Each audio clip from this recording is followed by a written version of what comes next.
All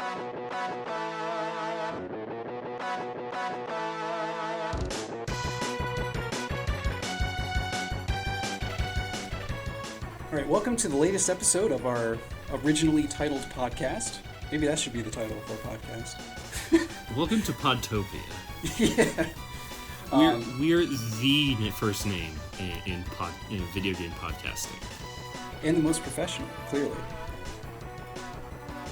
I'm Zach, and I'm joined by the ever-amazing Sophia. That's me. I'm ever and always amazing. I started saying that like back in the QGP days, and I feel like I have to continue it, or else like then it'll seem like an insult if I don't say it, right? This fine. week you're just not. So I'm just not. I'm just not. So how are you doing, Sophia?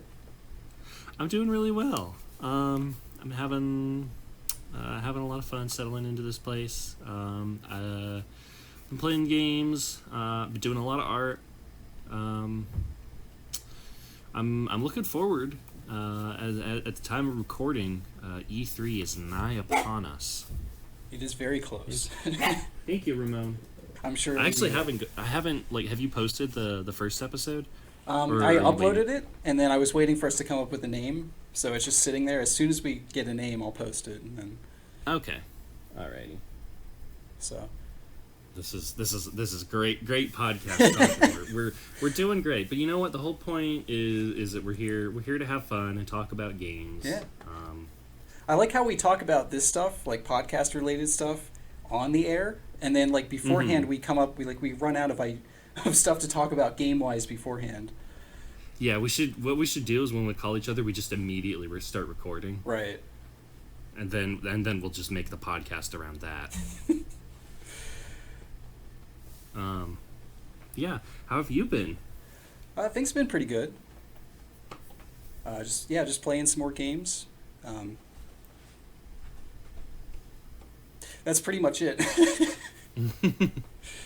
I mean, not much you can do these days. Yeah. I mean, stuff is just starting to open back up, and stuff is feeling a little more normal. Feeling more confident after the vaccine, but... Yeah. A little bit. You know, things are starting to kind of get back on track to the way they were. Right. But not really. Yeah. It's so weird. Like it feels like everybody is racing to get back to whatever normal was, and it's like I don't know why people are in such a hurry. It doesn't seem like it's the right time for that. You know, I don't know. Yeah. Yeah, no, I know what you mean. It's like, I don't care if you've been vaccinated. Please still wear your mask. Yeah, that mandate lifted, and it was like, oh, really? Everywhere? Like,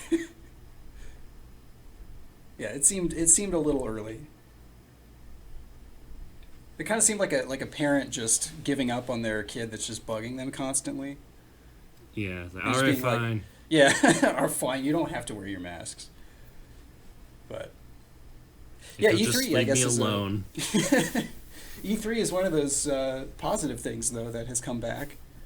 Mm-hmm. At least in my mind, even with some of the controversies surrounding E3, it's just nice to have that to look forward to again. Like, there's so many reasons why last year didn't feel like it even happened, but that was one of them for me. Yeah, for sure. It's always to me felt like it is objectively it is just a big advertisement, right? For corporations, but it's for things that we enjoy. So there's not many things in the modern world these days that isn't a giant corporate advertisement. Yeah, and I mean we could go down the whole, you know, no there's no ethical consumption under capitalism, but you know, let me have my Nintendo broadcast. You know, let me see what Phil Swift or what's the is that Xbox? Phil Spencer. Phil Spencer, Xbox CEO. I want to hear about his funky game box. Yeah, that's coming up Sunday, right? I want to hear about how many more companies that he's bought to develop his video games for him. I want to get excited about Master Chief real in Smash. Do you think that's going to happen? Should we get like right into the E3 speculation? Because this will be fun. It's just like all the hopes and dreams, I guess. Like, what kind of stuff do you think? Do you think Master Chief is going to be in Smash Brothers? I don't know. I mean, I keep hearing that, and it's weird because like I know Microsoft already has 2 reps technically, but they don't really feel like Microsoft reps. Which ones are those again? Banjo and Steve. It's like Steve existed way before, the Microsoft days. Yeah. And like Rareware just kind of feels like Banjo just kind of feels like a Nintendo property that Microsoft bought. Yeah, it feels a little like appropriated. Right. Yeah, so I mean, I guess I wouldn't mind. Yeah. Dude, it would be so cool if they put Banjo-Kazooie in Smash Brothers. Again.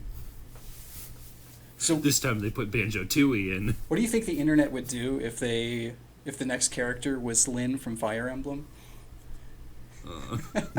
It probably collectively roll their eyes and shrug their shoulders. I think because there's only like 2 characters left, I think it'd be worse than that. Yeah. I don't know. Like, it's gotta be Gino though, right? Like, I know that there's a Mii costume, but come on, it's gotta be Gino. What if there was another spirit, but it was a different pose?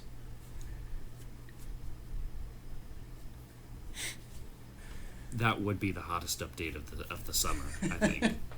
If they added more spirits to the mode that I care the least about. Yeah. You never finished the adventure mode, right? I didn't. It's really hard to get into. It just feels like a collection of like weird challenges that are sort of loosely strung together with a map. And I don't know. I couldn't really get into it. Like, and it's weird because it's honestly like Smash has had this feature in previous entries, like the challenges. Yeah. Or like special challenges where like you have special conditions, like you have to fight several small enemies, or it's like themed.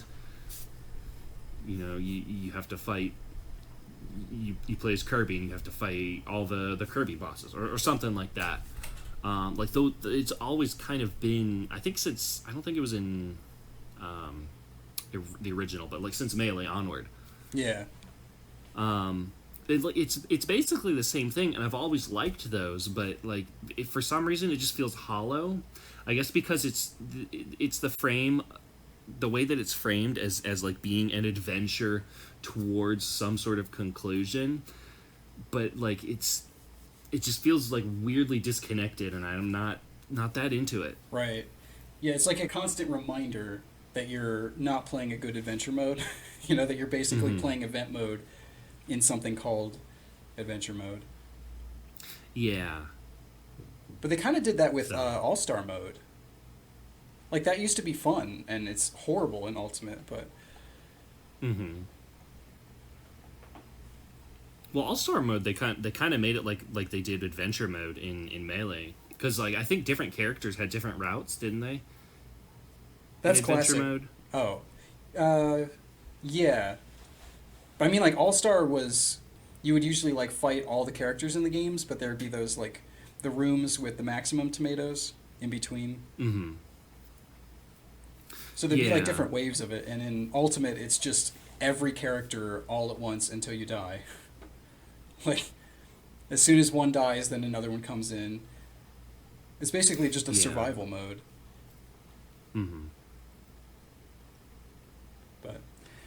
It's probably The enough. worst thing they did was they took away trophies. Yeah. Oh, you don't like the JPEG images? I don't. I'm surprised. Surprise! I don't like it. Like I understand why, because Right. There's a lot of spirits, and Smash had a lot of trophies. Actually, Smash. Did I just say Smash, or did I meant Brawl had a lot of trophies. The 3DS and Wii U versions, like each had different trophies. Right. I think. Like They did. I think they had some of the same, but like they had a lot of like different ones. I feel like they Maybe could have I'm used the ones misremembering. from. No, yeah, you're correct. Yeah, I think they could have reused the ones from Wii U. Maybe Mhm. just upscaled some of the ones from Brawl. I mean, I don't think they needed to add a whole lot. Start from scratch again. But like I spent literally hours just like reading the entries on the trophies Yeah. in Brawl. No, I did too. I mean, I feel like even if they just added descriptions to the spirits, it would have been so much better. But it's like, oh look, here's Anime Boy from Game. Yeah, it's basically just like it's the stickers that Brawl had, but Yeah. but like now there's a whole mode based around it. Yeah. We should probably get back to E3 though. Yeah, and so all that to say that's why I think that Earthworm Jim is a shoo-in for Smash. Yeah. I think I think that if they put Earthworm Jim in the video game, that would be pretty groovy. Oh my gosh. That's something that Earthworm Jim says. For those that don't know. So I guess we can run through some of the major companies that are doing E3 this year. It's Is pretty Sony much doing one? No. Because they didn't. I don't think they did last year. No. They did that like state of play for Horizon Forbidden West, and that's pretty much all they've done. So See, here's the thing: Nintendo really rocked the boat when they started doing pre-recorded directs, right, and now everybody's doing it. And like, on the one hand, it makes it a lot easier to get the information out there. But on the other hand, it's the spectacle of the stage that is part of what I enjoy about E3. Is like it's seeing either like the good performances, but especially the bad ones. yeah. There's always something to talk about. Like, oh man, did you see that moment from E3? Yeah, did you see that cringe-worthy Ubisoft performance? They always had like It's Mr. Caffeine. It's always Ubisoft. It is. Now, to be fair, Sony had the Wonder Book or whatever that thing was called. Where they brought the children on stage and were like, look, you go through this book. And it was so boring and it went on and it barely worked, first off. But then, like, even when it was working, it was like, this is not your target audience. Yeah, it was, it's almost always Ubisoft. But they're doing Ubisoft Forward on Saturday, I believe. Okay. I don't know what they're really talking about. They delayed most of their games because people finally realized that they're all the same. And they went, oh, we actually have to make some different features here. But I'm really hoping they do some other crossover with Nintendo. Mario plus Rabbids is still like one of my favorite Switch games. Yeah, I still got to pick that one up. It goes on sale pretty frequently. Yeah. I need to snatch it. It's like it goes on sale for like $15. Yeah, I gotta quit waiting around to grab it. I just also have a lot of other games on my plate right now. Not the least of which is currently Ukulele. But I started dabbling in Warhammer 40k Mechanicus. It's like a turn-based strategy RPG. Would this be something in your backlog? It's not in my backlog. I think it came out pretty recently, and we bought it recently. Gotcha. Because you were playing, Warhammer Vermintide 2? Yes, I've heard that game's amazing. Vermintide 2. Yeah, it's pretty good. It's basically like Left 4 Dead, but like there's more customization with the characters. I think there's like a couple more characters that you can play as, and I don't know, it's fun. That's cool. Yeah. So do you have any predictions for Ubisoft forward? I'm gonna go ahead and say it's a safe bet that we're not gonna hear anything about Beyond Good and Evil 2. Do you think that game is still in development? Yeah, and we're probably going to continue to develop it. And the thing is that, like, when it does come out, I think it's like it could be anything, because at this point, like, a handful of people have played the first game and even know what it, like, anything about it. Right. By the time it comes out, that, like, everybody's going to have forgotten about the first game, and they're going to be like, oh, okay, it's the new Ubisoft game, not the sequel to the cult classic Beyond Good and Evil 1. Right. Yeah, So, even I'm guilty I of don't it, because I own the first one and I haven't played it. You should play it. It's been a while since I've touched it. I have a copy of it, but I really liked it. It's actually wild that I have a copy of it at all, because my understanding is that it's a pretty hard game to find. And I just walked into a GameStop one day specifically to find it, and did. Wow, that's crazy. Just because, like, I saw somebody drew one of the characters, and I was like, oh, that's a cool character. What are they from? And they're like, oh, this is from Beyond Good and Evil. Oh, that sounds pretty cool. I'll check that out. So that's why I bought the game. That's pretty crazy. I don't know how I got my copy of the game. It's a digital version on PS3. I never bought it. I never downloaded it. But it just showed up in my queue one day. I really can't even begin to guess where that came from, but it exists. Weird. So maybe I should play it one of these times. Yeah. Yeah, from what I remember, it's a pretty good game. I remembered really liking it, but I couldn't really tell you anything about it. Like, I can't really remember much about it. Gotcha. Yeah, so I can't imagine the sequel's going to be there. No. I don't know where Skull and Bones went. That's another one of those games where they announced, like, years ago, and then it's just completely gone off the radar. I must have missed that one. What's Skull and Bones? So it's like a pirate multiplayer. So it's basically the ship combat from Assassin's Creed 3, 4, and Rogue, but as its own standalone multiplayer game. Okay. So it's like basically ship-to-ship combat. I don't know if there was a single-player element or if it was just multiplayer, but that was announced back in like E3 2017, I want to say. No, see, Microsoft already did it, and it's called Sea of Thieves.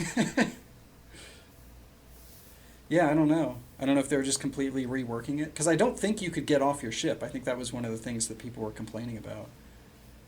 So it was like kind of open world, but like you could just kind of go to ports and then buy stuff in menus. I think that's how it worked. But yeah, they could be reworking that one as well. And then what's the other one? I hadn't heard about that the one. Avatar game, right? That they announced like a million years ago. The blue people game. I guess you've been keeping better track of it than me. I didn't know about that. Yeah, they announced that like 2018, I want to say.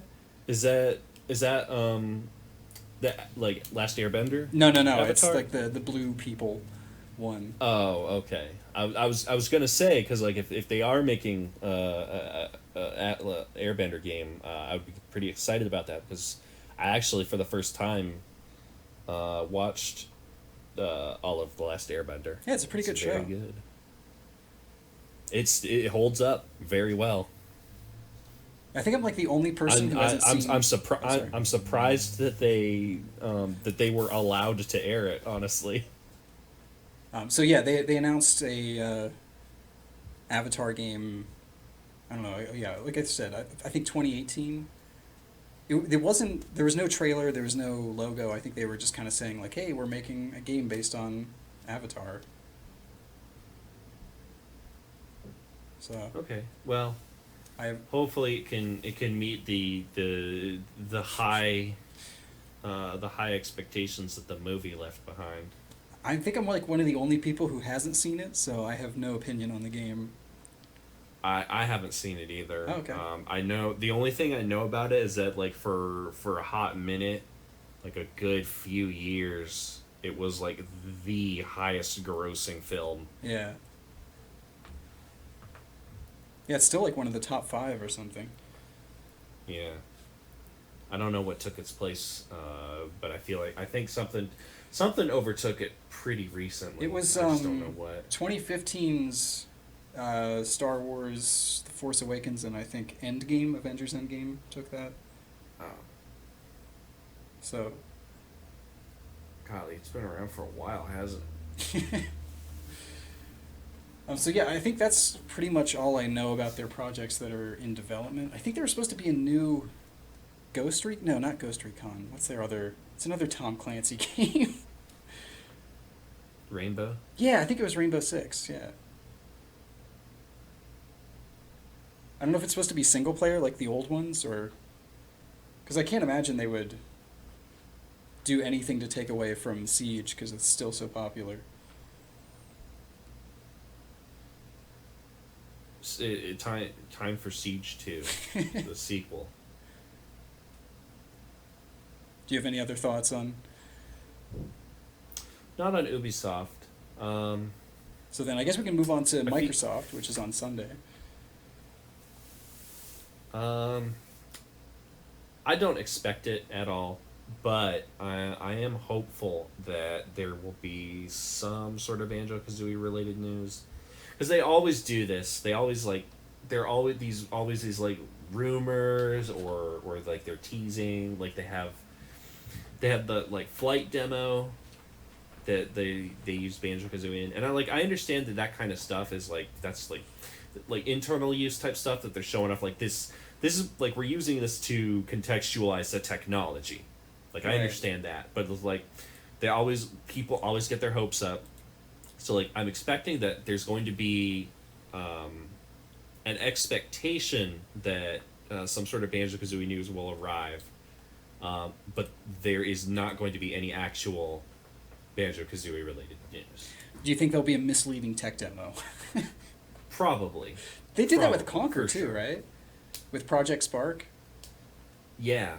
where people were like, "Oh, look, it's Conquer. Oh, it's Project Spark, but Conquer's in it." And then they did Young Conquer with the Microsoft HoloLens. Oh, did they? Yeah. He's like all twiggy and bug-eyed and like just really wrong looking. I don't know why they would even like try to use that character though. I don't know. It's so wild. Like Conker's whole thing is that it's just like unabashedly offensive. Right. But then he did have that what was it? Conker's something on the Game Boy Color. Conker's Pocket Yeah, Tales. yeah, that's it. Where it was like just really a nice, charming game. Yeah. So I don't know. That's a weird series. I'm a little upset we didn't get. I'm a little upset that we didn't get like the original Conker N64 game, 12 Tales. Oh yeah, yeah.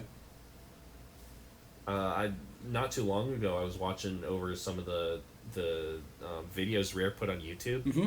for like the Rare. What was it? The Rare Collection or whatever. Rare Replay. Yeah, Rare Replay.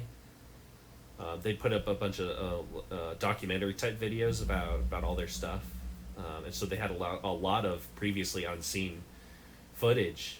That's cool. Of what Conker was before it was, Conker's Bad Fur Day. I don't know. I think it could have been pretty cool, pretty fun. What if they released it, like actually finished it with N64 graphics? Released it in 4K on Xbox Series X. I don't know if it would take off as hot as maybe you think it would. Probably not. So Probably I guess Rare, not. the only thing Rare's really working on are like Sea of Thieves updates, and then Everwild, which was announced back in December of 2018. at XO, Mm-hmm. and we've never seen gameplay for it. It's just like some people dancing with animals. I don't know. I feel like that's good. That's good reminder. I feel like Rareware kind of doesn't have an identity anymore. Like, I like Sea of Thieves, but I don't know. It doesn't really feel like a Rare game. Yeah. And Everwild doesn't, just from what we've seen, doesn't really have. It kind of has that same Sea of Thieves art style and vibe to it.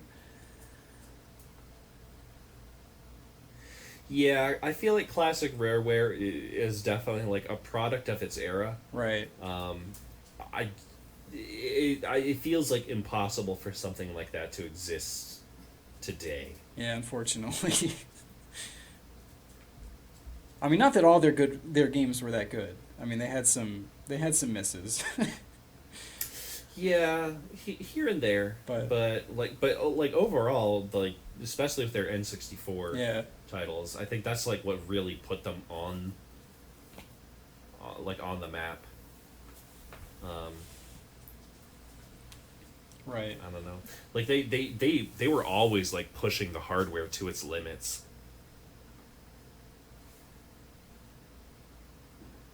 Yeah, they definitely were. Stuff like Jet Force Gemini. Yeah. Conquer as well. Speaking of, was a pretty impressive technical achievement. Right. Yeah, and Banjo-Tooie is still like one of the best looking N64 games. Yeah. It looks so good. It runs at 10 frames per second. Yeah. Well, it's because they made everything huge. Yeah. I played through that recently. On I played the 360 port of it. Does it run better? Which is, yes, it runs a lot better. The only thing that I don't like about it is that like it goofed up the music in some spots. Like something about the way that the MIDI files ported over. There are like certain effects, like a lot of like some instruments kind of have like a waver to it that's just not there, so it's just like a flat tone. Huh. In some songs, or like some like measures will be like raised an octave or lowered an octave. That's so weird. It's just like it's really weird. But like other than like if you can ignore that, then I highly recommend it as the definitive way to. Okay. Yeah, I own the 360 version. I've only ever played the 64 one, and it honestly kind of gives me a headache, just given how. Yeah. It's like averaging about 15 frames per second. Yeah, that's the thing about N64 games is that like on a good day they can hit 20. Yeah, and then there's F-Zero X that runs a smooth 60. Yeah, well. In single player. I mean, all it had was like the track and the ships. I think everything else was 2D, wasn't it? Yeah, and the ships themselves were made of like 12 polygons, so. Yeah. They optimized that pretty well. they definitely did. It's just weird to play any 64 game at 60 frames per second. It's like, this wasn't like I owned the console as a kid, and that there was never any game that I played that ran at 60. That's the only one I can think of. Well, I guess, I don't know. Did Yoshi's Story run at 30 or 60? It was 2D, but it was pretty demanding, so I'm not sure. I'm gonna do a safe bet and say 30. Probably. It was smooth at least. Yeah, I remember it being pretty smooth. Yeah. But I don't remember it being freaky smooth. Or we need to get back on topic now. I mean, this is the podcast. Yeah. This is us just yakking about games. That's true. That's pretty much what QGP was before, so not much has changed. Well, we tried to structure it around Nintendo, but it kind of just became whatever. Yeah, it became like whatever the news was, and now this is just kind of us using E3 as a vehicle to talk about different games. Talk about Banjo-Tooie and frame rates of 64 games. And exactly, like this is what video games is about. This is what the discussion around games is about. So I think the only like safe bets for Microsoft's E3, as far as like their first party studios, we're definitely going to get a release date for Microsoft Flight Simulator on console. Mm-hmm. Psychonauts 2, I think that one had its release date leaked, possibly. I want to say it was like August. But I'm assuming we'll get like some final trailer. That game looks really good. Yeah, I'm excited for that. I actually haven't seen any trailers. Not on purpose, just kind of by accident. I haven't like gone out of my way to watch any. I kind of want to keep it that way now. Yeah, I haven't watched really. I really want to be surprised because I played the first one like a few years ago and it's really really good. Yeah, it's super fun. I haven't really watched much of the footage of it. I've seen more of the screenshots, the 4K screenshots they've been putting out, and it is, it's weirdly gorgeous. Like I couldn't have imagined that a Psychonauts game could be, but it's like technically impressive. Well, I think using like today's modern 3D technology, like Psychonauts has a really really strong art style that I think could be better served with today's technology. Right. But we've seen other games like I don't know, Ukulele, that are not maybe the most impressive even with today's technology. So I feel like some of this is is that Microsoft money, because I don't remember it looking this good before. I think it's a large part of that is like it's having a good style, because like that's why things like Dead Space is like over 10 years old and it still looks really really good because it's stylized really well. Right. Stuff like that, you know. Yoshi's Island, it's Island, right? The Super Nintendo one. Is really looks really really good because it's stylized. Like it's a really good Super Nintendo game, but it's just got like a really strong style to it. Right.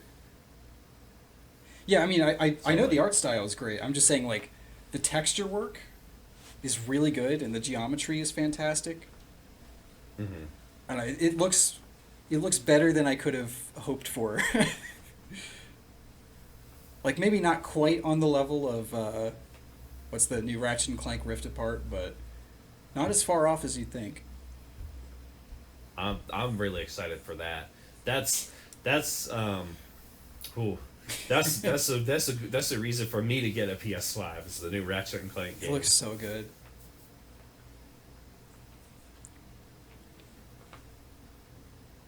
And then excited about Rivet. Yeah. Yeah, I really like her character design. Can you hear me? Okay. Yeah.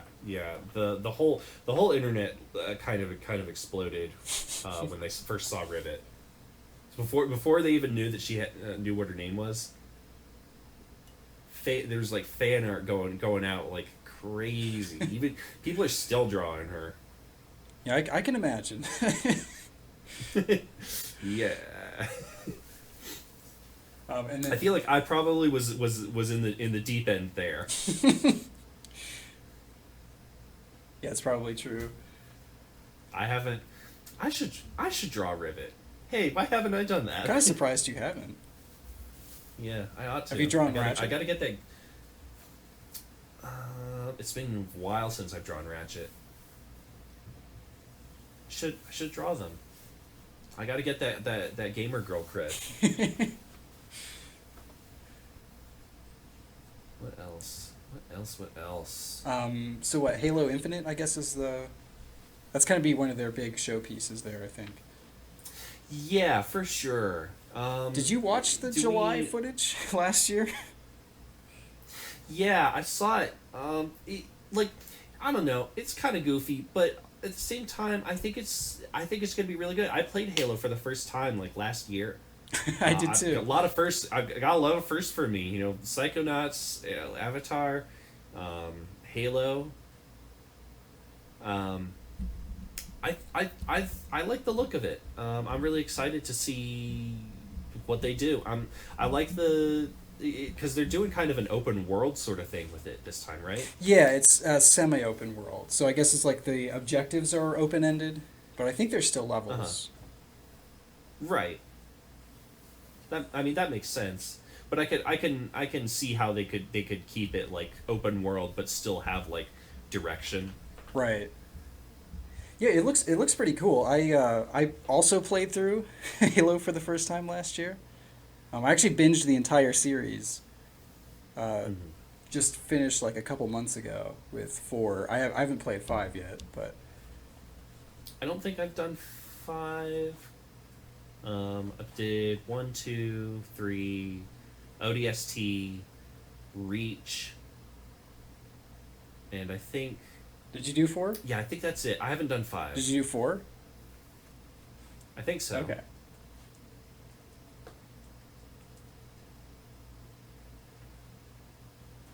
I can't remember. My girlfriend would remember because it's her favorite series and we played it together. Oh, okay, that's cool. Because it's got that co-op. Right. Got to be the arbiter.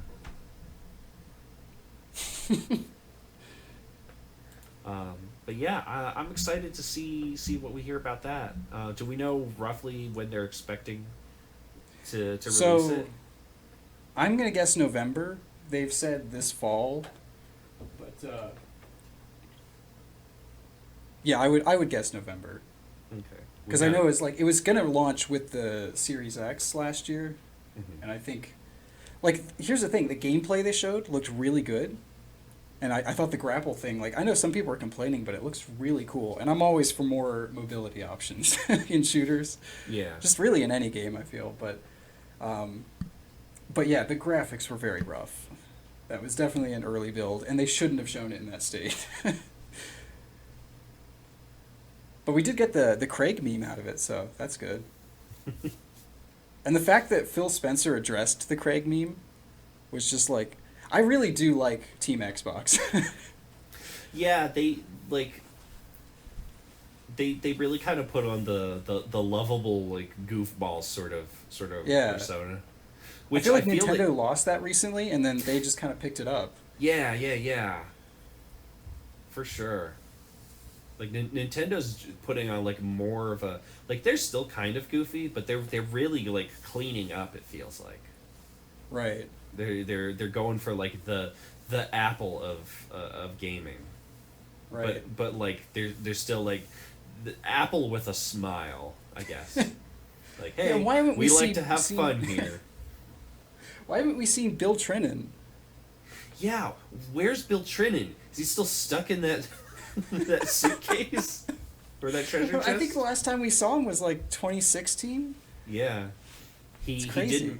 he didn't make it out of the jungle in Breath of the Wild. Yeah, so I actually am looking forward to Infinite. I think, unfortunately, they're going to focus more on multiplayer because I think they're launching a beta for this summer. Which, I mean, I've played a little bit of the multiplayer and it's fun. It's just generally more single. I think I would go for a Halo Battle Royale. I know that's been the rumor. I don't think that's happening at launch, but they are planning on supporting this game for a while, so Okay. I guess we'll have to see. There's enough crazy weapons that I think it could be a lot of fun. Yeah, exactly. And then Starfield is the other really big one they haven't said it's going to be there, but if you look at their E3 logo, it's like half Halo, half the planet from that Starfield teaser. Is Bethesda merging theirs with Microsoft? Yes, it's going to be like a hour and a half long show where it's just everything Microsoft and Bethesda. Okay. Oh yeah, that's right. I completely forgot. Microsoft bought Bethesda, didn't they? No, they got ZeniMax. Yes, which they own Bethesda. Okay, gotcha. ZeniMax owns Bethesda and all those other studios, and they basically went as high up as they could and bought all of that. So yeah, Bethesda Game Studios is officially an Xbox game studio. Okay. Ooh, Deathloop for sure. Do you think though? Because that's a PS5 exclusive, Oh. timed exclusive. Oh. Hmm. Yeah. So if they, yeah, we'll probably see that during whatever Sony puts out. yeah, it's weird because like, what if they did talk about it, but it was just the PC version and that went to Game Pass day one? Like, like if that's basically Phil going like, yeah, we'll let you have your PS5 exclusivity, but we're still giving it to people day one on Game Pass. I don't know I feel like that would kind of raise a few eyebrows. Like, oh, Yeah. you know, you'd see a lot of screen caps of like day one exclusive, also available on. Yeah. Yeah, so I don't think we'll see that or Ghostwire Tokyo because those are both, I think, 12-month exclusives, timed exclusives. Okay. So, and then I don't know. I feel like, do you think we'll see a Machines game title? There's been a lot of talk about possible Wolfenstein 3, but because the Indiana Jones game just started, so I don't know. I'd like to know more about the Indiana Jones one. I think it could be really cool.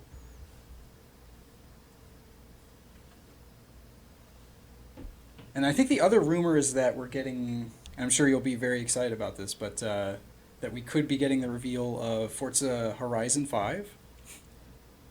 Oh, you know, I'm right there. I'm front line. Day one. I'm outside GameStop camped, waiting for them to open so I can buy the new Forza. Yeah, I've heard the Horizon games are a lot of fun. I haven't played any of them, but those are the open world ones. I thought that was The Crew. That's a failed open world game. No, the Horizon games are like each one is set in it's like Assassin's Creed but with cars and no assassinating. So each one is set like on a different nothing country. like Assassin's Creed. Yeah, but it's the open world. They're set in different countries each time, and then I think you just kind of race around and pick up challenges and stuff. Is that the one where you can on the fly change your vehicle into like a boat or a plane? Yeah, that was not a plane, but I think they showed that like hovercraft thing. Yeah. Yeah. That's pretty cool. I can get behind that. It's modern Diddy Kong racing. So yeah, I think that's pretty much all I had on Microsoft. I don't expect to see. I mean, they have Fable, right? But yeah, they kind of have this stable of games that feel so far out that I'm not sure if we'll even see any of them this year, especially with the pandemic. I feel like if there's anything, then they'll probably say something like official, like, you know, it's in. They'll have a cinematic trailer, and then like a vague release date, like right, coming soon. You think we'll see Avowed? What's that? Avowed, the new Obsidian game. I don't know. I haven't heard of this. You haven't heard of this? I don't think so. It's like their big AAA first-person fantasy RPG. Nope. Nothing. Okay. Tell me about it. Well, we only got like a quick teaser, but I don't know how to describe it. It's like it's a cinematic trailer of an arrow going into a cave. Ooh. And then there's like, you see like the hand with a sword come up, and then the left hand is like casting some magic, and then the shadow of some creature starts coming, and then it cuts to Avowed. So not content to try to steal Fallout, they're trying to steal Elder Scrolls. Right, and that was announced before the buyout of Bethesda. So. Okay. And it's setting. Does Obsidian do Divinity Original Sin, or is that some other developer? I don't know. I They get make that one. one of I get those- that one mixed up all the time with Dishonored. Just because of the name. I think Okay, I was two gonna say very how different is the gameplay is very different. Yeah, they make one of those. Obsidian makes one of those like isometric RPGs. Yeah, top-down RPGs. Yeah, I think that's the one where you could be like the lizard people. That's Yeah. what I would. That's how I would remember it. Is if you could It's be the an one with the animal. lizard people. Yeah. Yeah, they make one of those. It might be that one. I should probably have done some research, but yeah, it's set in that universe. Interesting. But it's like a first-person Skyrim type, but like Obsidian's take on it. So, and with Microsoft money, so it's probably going to look incredible. Yeah, I don't know. I guess we'll see. Yeah. Could And then be good. Hellblade 2. I would be down for Skyrim, but not Skyrim. You know, I've played a lot of Skyrim. I'd like to try something the same but different, please. Well, I'm Talking sure to that'll that, come do you out think they're before. going to say anything about Elder Scrolls 6? I can't imagine, because like the team that's going to be making that is working on Starfield, Okay. the Bethesda Maryland team. So Starfield is for sure happening first? Yes, because Okay. it's the rumor was it was coming out this year. The rumor is now that it's going to be early next year, that it got delayed. But yeah, that's the one that's currently in full development. And then after that, it's going to be Elder Scrolls 6. Okay. So, I hope that they take their sweet time with Starfield, because like I don't know, like I just really want it to be everything that Todd wants it to be. You know, no holds barred. Like this is the game that Todd has always wanted to make. yeah, I hope. I mean, I know they've been wanting to make an original space game for a very long time. I know he specifically has been wanting to make an original space game for a long time. And I think it's been in development. It was in like pre-production at the end of Fallout 4's development.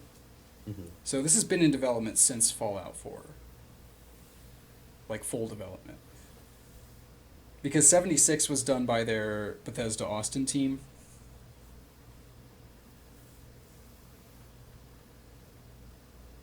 So they're not going to take the credit for that one. Yeah. I guess we'll see. I hope that we hear anything about it. Just because I think it's a guarantee. I want to get even more hyped than I already am Wait, for which game? for Starfield. Okay, I mean, that game is for sure going to be there. Like, I'm not a... If I were a betting man, I would bet money that it would be there. They basically even teased it with their E3 announcement, so...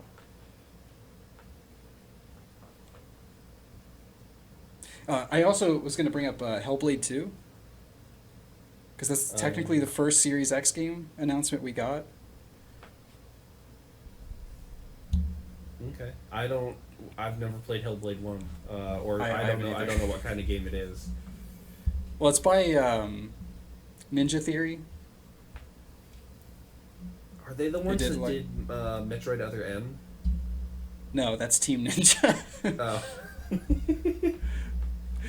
I almost said Team Ninja, and I was like, I had to think about it. I was like, no, it's Ninja Theory. They're the ones who did DMC Devil May Cry, Okay. the reboot. The good one? The one people liked but hated at the time. The cult I think it's one of classic. those like people have opened up to over the years, but yeah. So I don't know if it's going to be there, but it's weird that we haven't seen any gameplay for it. We just kind of got the announcement trailer and then it went silent. So Okay. Yeah, well, I guess we'll see. It should be interesting.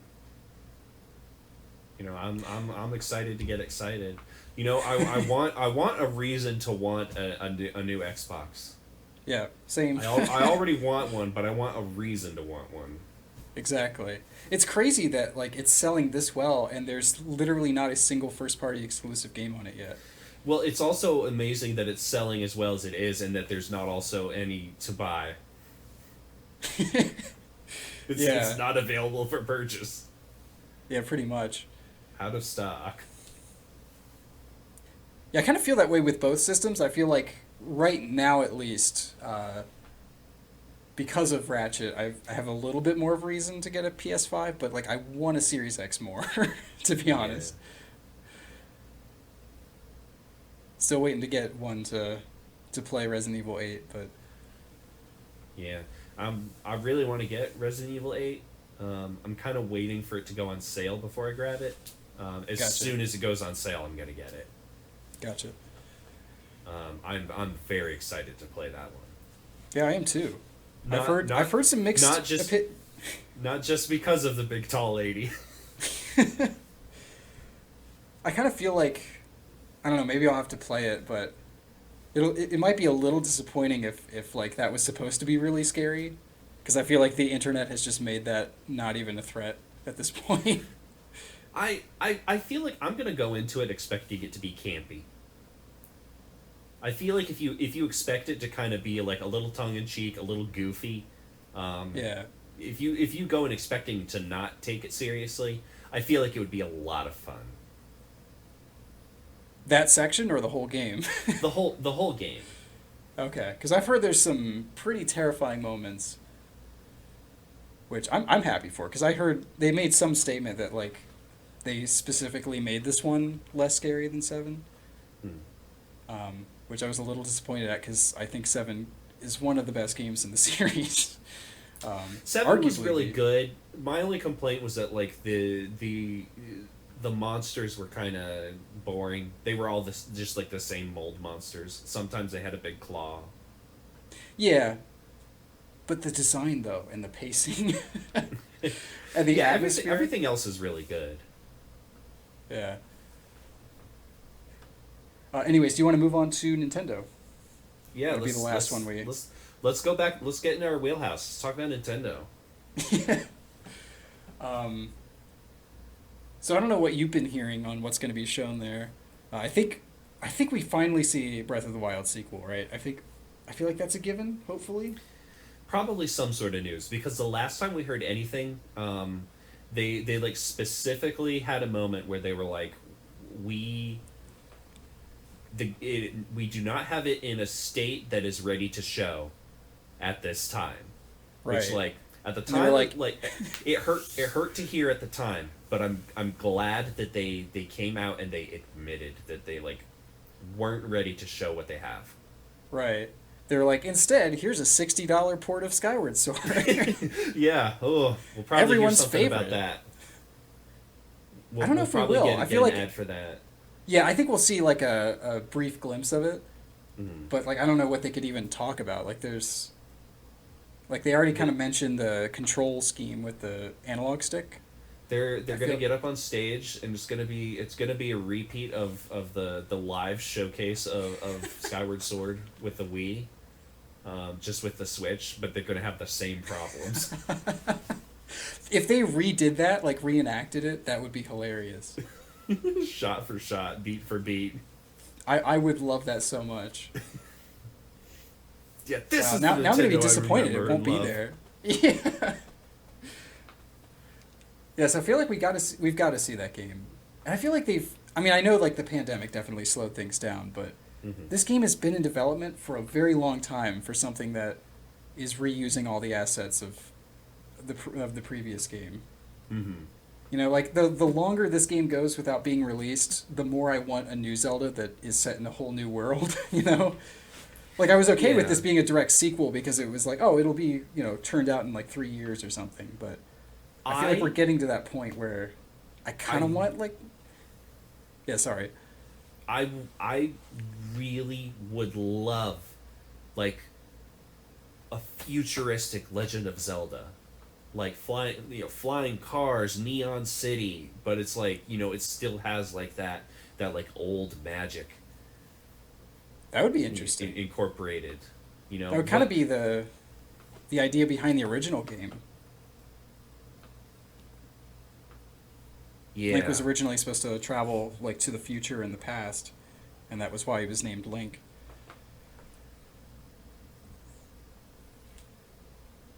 Yeah, I don't know. I just feel like that would be really cool. It would be different.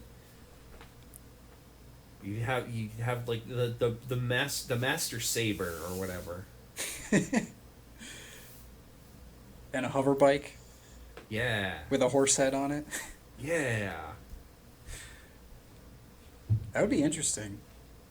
What do you think they're gonna do different in this one?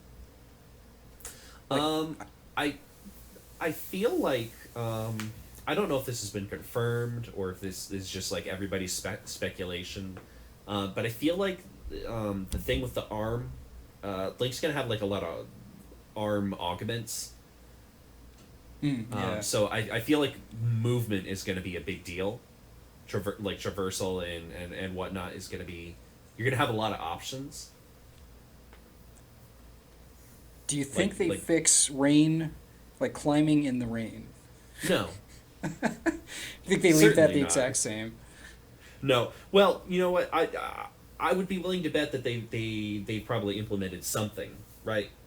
There's probably it's probably still difficult to climb in the rain, but they probably implemented some way of getting around that. Right. As long as it doesn't rain every time I start to climb a wall, that would be great. I don't mean, it's like I think you've just got like really bad luck because like I never ran into that problem as much as you seem to have. every time I start like a new file on that game, the same thing happens. Like I'm gonna climb this mountain and it starts raining. I'm like, every time. I mean, it's probably at least like 3/4 of the time. Not even kidding. I just like I wore the climbing gear the entire game because I was like, this is ridiculous. That at least gets me like some boost. And I figured out like the perfect timing of right before he slips to jump. I still So you can can't get, quite like- figure that out. Well, if your game rained as much as mine did, you'd have to. Yeah, I know people were talking about underground areas too. Mm-hmm. Oh yeah, As being- I would love for more like cave systems and dungeons. Yeah. Underwater exploration would be great too. Yeah. Because Breath of You the go to Wild see is under very the big, surface. but it also just feels like kind of exposed to the elements in a lot of ways. Yeah. Like it would be really cool to get into caves and dungeons and go exploring like, you know, in the dark. Like I think one of the coolest moments was when it was in the Death Mountain Temple, where it starts off and it's like completely dark. Yeah. I think that was like the best of the divine beasts. Yeah, it was one of the, it had like a lot of puzzles you had to get going in like different rooms. Yeah, hopefully regular dungeons come back though, because I do miss that. Yeah. The divine beasts felt like something different, but they definitely Different. weren't Zelda dungeons. Different theming as well for each dungeon. Right.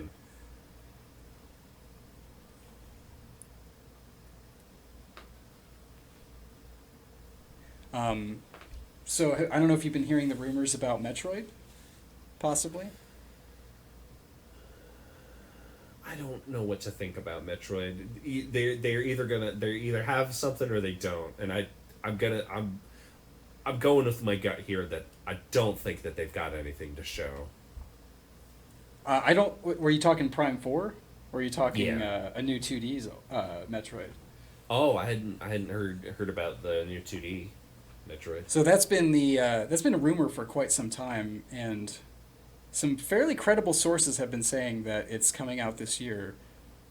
So I don't know. I want to believe it's a real thing so badly. Okay, so how do you think that they would do it? Do you think it's gonna be is it gonna be like Samus Returns? Is Where the rumors like, that it's the same development team. It's 2.5D, or do you think Yeah. it's gonna be like? Do you think it's gonna be sprite based? I can't imagine it's sprite based. What if I they just did don't- it like a comic book style? That would be pretty cool. That would be. I feel like it's going to be like the 2.5D. I think that's the... Because the rumor is that it's still Mercury Steam developing it. Which I think they did a good job with Samus Returns, so... I just That's want to see another what one I happens need to after play. Fusion. I need left to us play with- that. Sorry. Oh, I was just going to say, they've left us with some pretty crazy cliffhanger stuff with Fusion. With like Samus turning on the Federation. Yeah. So I just want to know what happens next, and I really want this series to do better. So I don't know. I feel like if Metroid Prime 4 came out first, and it was like a bigger deal, that might make this game do better. But I don't think like Prime 4. I think is still at least a year or two out, and I don't think we see anything this year. Unfortunately, I think they could. I just think it's going to be Nintendo that basically shuts that down. Because based on their the hiring, the job listings that they've been posting, it sounds like they're pretty deep in development. Yeah, the only news that I ever hear about Prime 4 is that they're hiring more people. And like I never really read too much into it, so like the impression that I get each time is that like they must not be that far into it, but like I guess they were hiring playtesters. Oh wow. And they were hiring concept artists for a new project, so or maybe to finish one of the projects they have presumably started in those like what was it, 5 years? 3 years? 4 years? I sincerely hope that like we get some sort of like Breath of the Wild style documentary, like GDC talk, going into the development process for Prime 4, because I would just love to know like the whole background, like what I want to know its troubled history. Oh, I do too. I mean, I'd like to know what was so bad about the previous version of Prime 4 that they were willing to scrap the entire thing and blow millions of dollars to restart it. Because, like, they made it clear, like, this isn't the same Prime 4. Like, they're doing their own thing with it. But they're starting over. Like, it's not...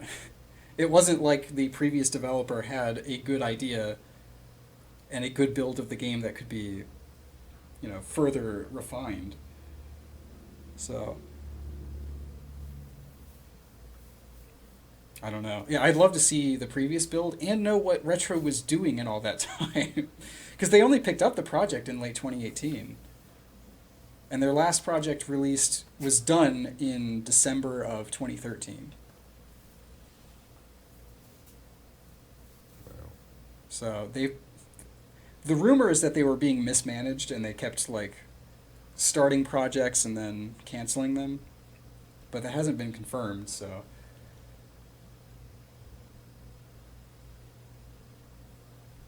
I mean, honestly, I'm kind of surprised they're still in business for like that many years without having worked on anything or released anything. That's pretty crazy.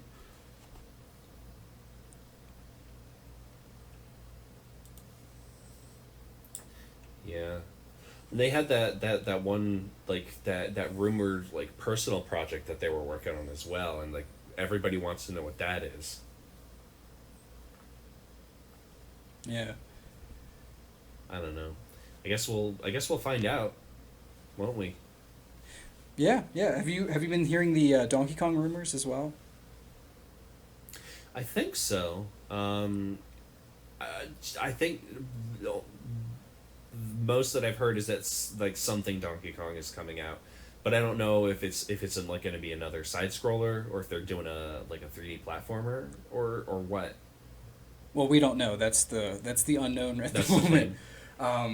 But the rumor right now is that it's being developed by whatever the Tokyo EAD team is. Tokyo EPD now, I think. I don't know. They changed the name of it, but that's the studio that did Galaxy, Galaxy 2, 3D Land, 3D World, Captain Toad, Odyssey, and Donkey Kong Jungle Beat on the GameCube. Oh wow, the best of the bunch. Have you played it? No, I haven't. That game is fantastic. Oh, is it really? Don't be hating on Jungle Beat. Yeah. Okay. Yeah, that game is really fun. I don't know anything about it. What kind of is it? You have the bongos, right? Yeah, it's an entire like platforming adventure game with bongos. Huh.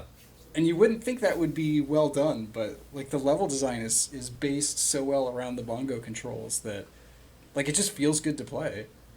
Huh. I'll have to look into it. Yeah.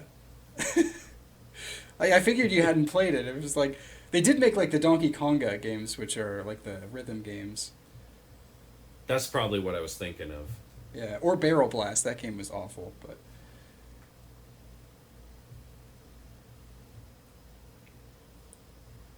yeah. So that's the rumor right now is there were people thinking that it could be a 3D game just because it's that's basically all they make, but they did make a 2D Donkey Kong before, so I would be down to see the rest of the DK crew. You know, yeah. I would be fine if Lanky Kong showed his funny face. I'd be fine if they left out Chunky Kong though. No, they probably would make Chunky Kong good, actually. Oh man, I don't know. I hate Chunky Kong so much. Like I really did as a kid.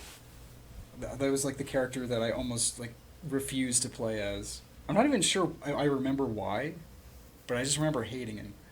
And Chunky, he's dead. Have you seen that? No, I haven't. It's someone did like a they did like a parody version of the DK rap, but it's like the DK reunion rap. Oh really? And it's like singing about like all the things that they've been up to since Donkey Kong 64. Yeah, it's pretty funny. I've only seen it like a couple of times. I can't remember any of the lyrics, but I remember. And here's Chunky, he's dead. And he's just like a picture of his face next to a casket. So you know what, you got your wish. No more Chunky. Yeah, maybe. Hopefully that's canon. Yeah, so the rumors have been Metroid, Donkey Kong, and Fire Emblem. A Fire Emblem remake. So that's all I'll say about that because I know you don't care. I really don't care about Fire Emblem, and honestly, like my old roommates were so into Fire Emblem, and they like did not bother ever to turn their volume down at all ever.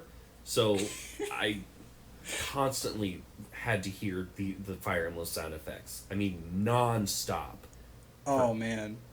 Like all day long and far into the night for weeks. Which one? Three Houses. Oh, okay. Just non-stop. Wow. Yeah, so that you're probably never going to want to play that game. Yeah, it's gonna have to be a while before I decide to get back into the series. Yeah. Unfortunately, Animal Crossing's also kind of there for me because that was the other one that they were playing. Oh really? So like just hearing Animal Crossing sound effects nonstop all day is just like really, really upsetting. Did they know that headphones existed? Yeah. They just decided to blare. They own several pairs. They're just inconsiderate, but that's neither here nor there. I really don't want to. I don't want to get into a conversation about my ex roommates. Gotcha. Yeah, speaking of Animal Crossing, do you think we see updates, and do you think they're of anything significant? I think yes, we'll see something. Significant, probably not. We'll probably get like one or two quality of life updates, but I don't think we're gonna get anything major. I don't think it's gonna be a game changer. Like we'll probably get seasonal furniture. We'll probably get one or two classic villagers or NPCs. Right. I know everyone's been wanting Brewster. Yeah, I think Brewster's probably a shoo-in. Because the cafe has always been kind of a big deal since Wild World. Right. So I where don't are know. you with this game? I'm curious. Like, do you What do still you? play it? I from time to time I play a little bit of it. Okay. I really want to kind of get back into it. I'm thinking about restarting my island again, and just trying to start completely fresh. Yeah, it might be the only Um, way I would restart it or start getting back into it. I yeah, don't know. It's weird because the beginning of this game was like the most fun I've had with the beginning of an Animal Crossing. Like I thought it was well paced and they were introducing new stuff constantly. And then as soon as the credits roll, like I've never been so bored so quickly of an Animal Crossing. yeah. You spend so much of your time like pushing this this story of like developing the island and getting popularity up enough to invite KK Slider, Yeah. and then once you do that, and once you've achieved that, there's like then it's like, all right, here's the keys, go have fun. It lets you off the leash entirely, which is like, I don't know, like on the one hand it's like great that it gives you so much freedom, but on the other hand, like I wish that there were goals. I wish that there was like a, I wish that there was a reason to interact with my neighbors, you know? Yeah, yeah. No, I I totally. wish that talking to Daisy every day mattered. Yeah, because I kind of feel like if you're the like really creative type, I can see why you'd get into this one more than the others because there's so much more customization, like Yeah. character customization. Being able to put furniture outside is crazy. Crazy that it hasn't been there before. And then like the terraforming, water forming, it's all really cool. And I was kind of obsessed with that for like a couple days after I beat it. Um, and then it was just like the life sim part is kind of just not there anymore. You know, like the creativity part is there in full force, but Yeah. like between that and the fact that I didn't really like the crafting system at all, like the fact that you go to the store and it's the same surfboard there every single day. Mm-hmm. It's like I already have those same three things. Where's all the good stuff? And it's always behind the crafting and I don't know. I can see See, why a lot of people are still I into don't this, but I don't mind the crafting. I wish you didn't have to craft tools. yeah, that's I love being able to build furniture. Like that feels like it fits with Animal Crossing so well. huh. That's interesting because that's actually one of the things I didn't like. And I think if the shop had more interesting stuff, I think that I wouldn't care as much. But Yeah. I think since all the cool stuff was craftable and then like Timmy and Tommy sold like I mean, I remember that surfboard so well because it was like the same two colors of surfboard every day. The shop needs to be bigger. Yeah. Oh, We for need sure. TNT Emporium. Yeah. Because that was like the best part of New Leaf was upgrading the shop to like that 3-story thing, Yeah. because there was so much you could buy every single day. Right. Plus Yeah. plus you had Gracie Grace's stuff. Yeah, that's right. Yeah. Yeah, I feel like if they had done the crafting thing as like a bonus, like something that ran alongside the shop being an important part of the game, I think I wouldn't have minded. But I just kind of forgot it existed, especially since like, yeah, crafting like you said, crafting the tools is not fun. And the fact that the gold tools break is ridiculous. That should have been like your reward to work towards, you know? Like, Yeah, because okay, I gold got the is really gold hard to tool. find. Yeah, like now I can finally stop having to craft the axe every time it breaks, you know? Yeah. So, like once I heard the gold tools broke, I just like stopped caring about trying to get them. Yeah, I think my ultimate goal is to eventually build the robot, because it's like one of the most complicated things. Oh, really? Yeah, you need like 30 computer parts. You need 30 gold nuggets. You need gold armor, a rocket. I think that's it. But it's just like you have to collect so much in order to build it. Was that in the game for like since launch or was that in Yeah. one of the updates? Okay. I guess I just didn't look at it. Yeah, I think it's one of the Nook Stop, the Nook Miles. Oh, okay, okay. One of the Nook Miles items that you can order, Gotcha. and you get a recipe for it.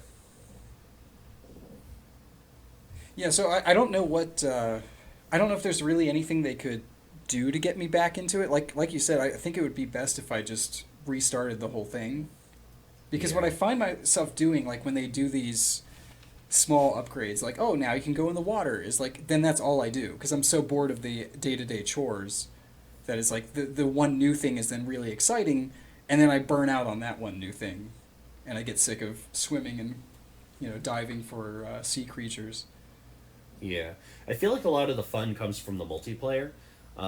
Visiting with friends and helping them like fill out their catalog. Yeah. I feel like that's like the biggest reason to constantly come back is to share those experiences with friends, but that's like that's its whole own kettle of fish. Yeah. That's kind of a hassle to deal with sometimes. Does it still kick you out every time? Like, is the online play still ridiculously laggy and? Um, I just assume so. I haven't actually done online in a hot minute because I haven't really played Gotcha. recently. I don't think I ever I played left. a little bit not too long ago, and I just kind of wandered around and then quit Yeah. without saving. That's so depressing. I mean, it probably auto saved, so it's fine. But it's just Yeah. like I didn't bother to try saving. Yeah. Yeah, I was just gonna say with the multiplayer, I don't think I ever left one of my friends' islands on my own volition. I think it just like kicked me out every single time. Like Yeah. somebody's left. It's like, oh, okay, they got disconnected. I don't like. I feel like New Leaf really hit the nail on the head. Like it didn't have everything, but it kind of was like the best version of Animal Crossing that we'd Yeah. gotten. Yeah, I guess that's why I'm like more disappointed with this one because I think this one had the potential to be the best in the series, but I feel like I think I still like I like New Leaf more for sure, and I think I might still like the original game more. Yeah. But that might just be my nostalgia glasses. So Because like New Leaf always had so much stuff to do. You were right, not only were you building up like your own little village, but like you also had you had the town Yeah. at the top, and you could go to the island, and you had a bunch of different games you could play there. yeah, yeah. I feel like that's kind of why I'm disappointed. Is like even if they add all that cool stuff back into New Horizons, I feel like it'll be a little too late for me. Like I spent so Yeah. much time with the base game that like all I want to do is the new stuff and then burn out on that rather than kind of naturally jumping around from activity to activity. Yeah, it's gonna be like Kirby Star Allies, where they should have waited and released it with all the DLC instead of Yeah. like drip feeding it. Or Mario Tennis Aces, the game where Yeah. they patched in the other half of the game's story mode. Oh, sorry, just the cutscenes. Just the stuff that made the story make sense. They literally made us wait 9 months to tell us why Wario and Waluigi were evil. Which is just ridiculous. It's I'll give you a hint. It's because Wa means bad. Yeah. So back to Bad Nintendo's Mario. back to Nintendo's E3. Any other games you think are going to be there? Do you think Monolith Soft is going to show anything? Monolith. What did they? And do you care? What did Monolith do? I can't remember. They're the Xenoblade team. They're also like the backup team for Nintendo. Oh yeah, they're working on their own thing, aren't they? Yeah, there's a new IP that's been in development since like 2017, 2018. I don't know. I hope it's not another massive JRPG. It is. They've already confirmed it's an open world, but it's an action Well- RPG, so I don't know.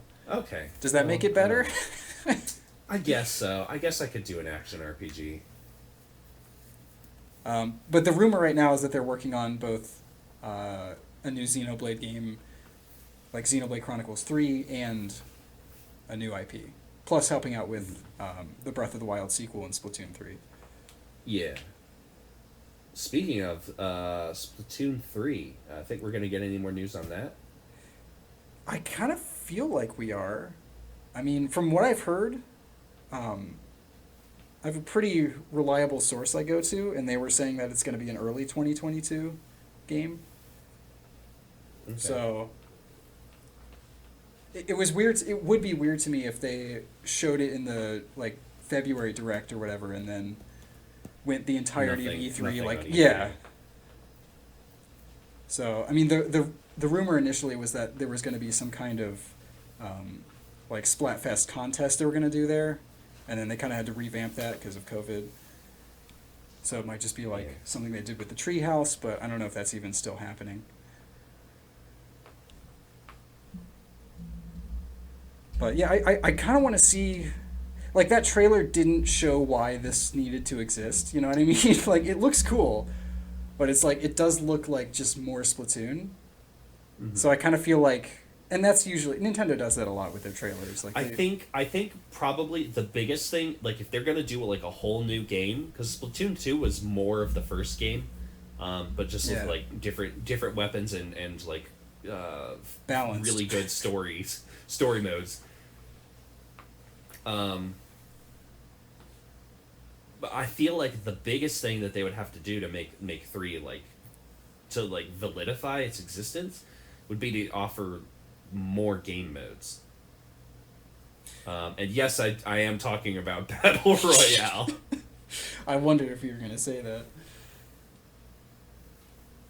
But I don't know, I don't know, just like your typical FPS game modes, you know, like Arsenal or Defend the Point or whatever. Like I know that like there kind of already are, but like a bigger emphasis on different game modes, I feel like would be a huge selling point. Yeah, I think if they refined Salmon Run too, that would be really fun. Yeah, maybe add a little bit more of a story element. If they made it so that you don't get cruddy, like I it's great story world building that you get cruddy weapons for Salmon Run, but it sucks to play. I swear, every time we played that game, you got the worst weapons.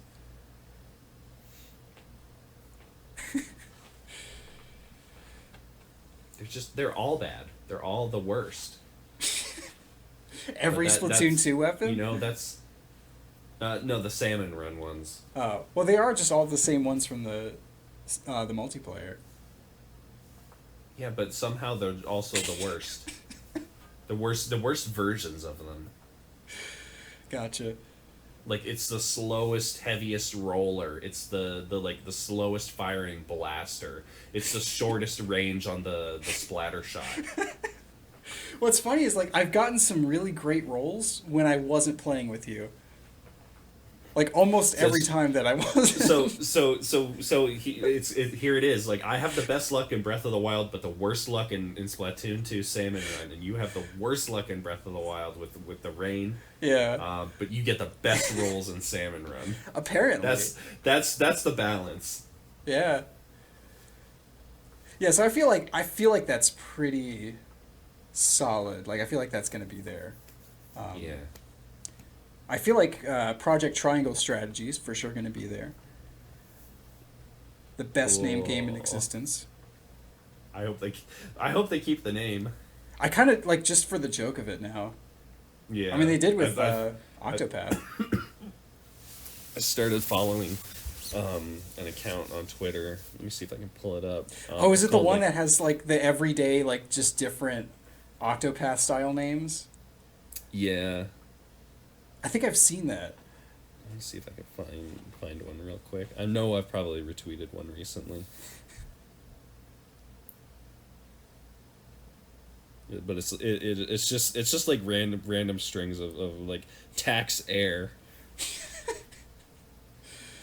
Yeah. Choice place. World sortie. 40% day. That's great. Expansion spotlight. That's what it's gonna be when they announce the Animal Crossing 2.0 expansion spotlight. Mystery property. Action closet. Action closet. Okay. Fight Rain. Project Game Boy. Retweet that one. That's pretty great. Game Boy. Yeah, I hope that we get some good news on Splatoon 2. Yeah. 3. 3. Yeah, I hope we get some good news on the game that's been out for years. Yeah. Yeah, I don't know what else would be there then. Do you think there've been a lot of rumors about? I mean, there have been a lot of rumors since launch of the console, but it seems like we're getting more and more fervor for it. Oh, the Pro, leading up to the E3. infamous Pro. Yeah, Yeah. Another week, another Switch Pro rumor. I mean, it's not going to be at their, like, in their direct. They've already said that. Like, it's just going to be software. But, I mean, they could. Like, they did that with the Wii U in 2012. They had, like, a separate hardware presentation just before E3. So... I want my next phone to be a Nintendo Switch. That's what I want. I don't think you'd want Nintendo to be your carrier, though. No, probably not. I would probably try to get one unlocked. Is the that would be included with your NSO subscription? I mean, hey, I'll pay $5 a month for cell phone service, and I'll probably get as much of quality. Yeah. Yeah, I don't know. I mean, I feel like it kind of has to be real. You know, like with all the companies that are involved with this, there have been a lot of companies that, like, have openly said that Nintendo has been looking at screens. Like screen companies specifically. Yeah, I kind of feel like it's talks with AMD. I think I hadn't heard that because they're kind of already working with Nvidia, so I don't know.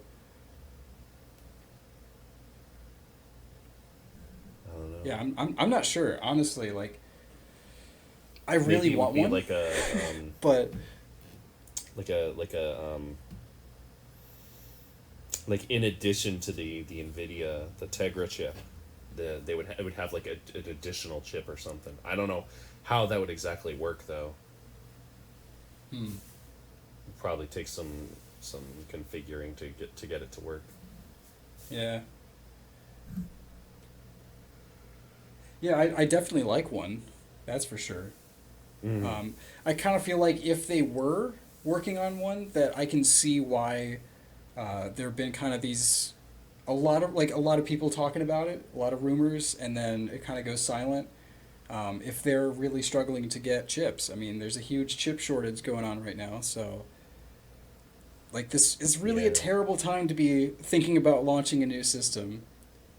And I'm already like in pain thinking about how hard it'll be to get a new Switch. Yeah. It was tough trying to get it the first time, and that was when we weren't having a shortage. Right. So, yeah, I mean, like, this would make a lot of sense to release one this year if we weren't in this current situation, you know? So I could see them starting manufacturing this year and then just kind of waiting to announce it till later so that they have at least some kind of stock. But I don't really know how that works, so...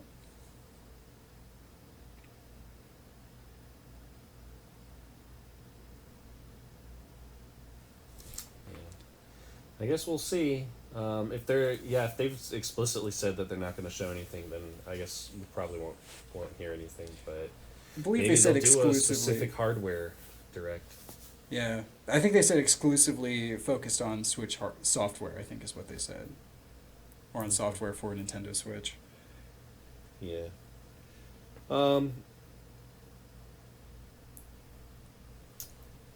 I think it's surefire. You know, we've all been expecting it. Everybody's been saying it.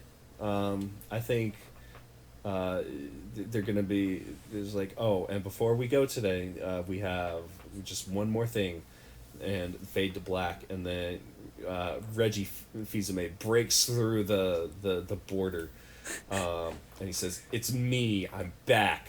And he defeats Doug Bowser in Mortal Kombat and takes back his crown as the CEO of Nintendo of America. I think that's a pretty surefire thing that we're definitely going to see this E3 from Nintendo. Is it like a Mortal Kombat fatality? It's a Reggie Fils-Aimé fatality. So what's the difference then? He beats him up so bad that you could put him into a pizza box, a Pizza Hut pizza box, or maybe a donut box. Maybe. Or is Bill already in there? So he beats up Doug Bowser, puts him into a little donut box. He turns, the camera pans over, and Bill Trinen is sitting there. He's got his arms crossed, and he's nodding his head approvingly. And Reggie holds up the box, and he says, "This is for you, my friend and lover." And Bill Trinen takes it, and he eats the remains of Doug Bowser. And then he turns into hyper Bill, grows 10 feet taller, 100 feet tall, and he eats Nintendo HQ. And with that, I think it's time to close our podcast out. Everybody's been saying it's going to happen. I think this time it's real. We're overdue for this historic battle.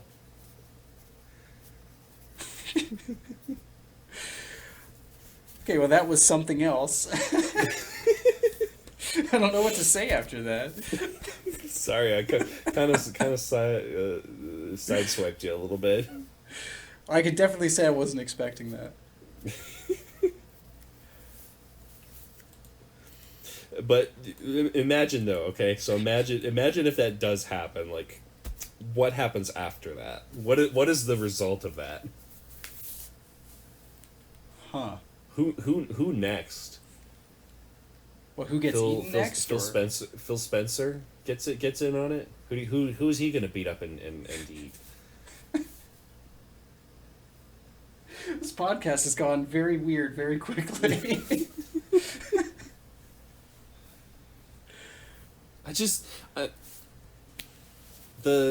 So I'll try to explain like my thought process. Like I was thinking like, yeah, please do. I really miss like the goofball sketches that they did, and like it would be really funny if like they kind of went back to that for E3. That would be great. You know, they had a lot of goofy stuff, and then I just kind of snowballed with it and took it way out of control. But like, you know, I would love it if they did. If they were goofy again. Yeah, no, I'd love that for sure. But they haven't done like a skit since like, 2016. Yeah, ever since the Switch. I guess even like a little bit before the Switch, they've just kind of. Well, they did that live action Animal Crossing Direct in late 2016. So that was pretty crazy. Like the guy dressed up as KK. Yeah, that's true. So I think that's basically true. Right up to the Switch. And then they just decided to be professional, I guess. Yeah. Just put it on the we here at Nintendo like to have fun, wink wink.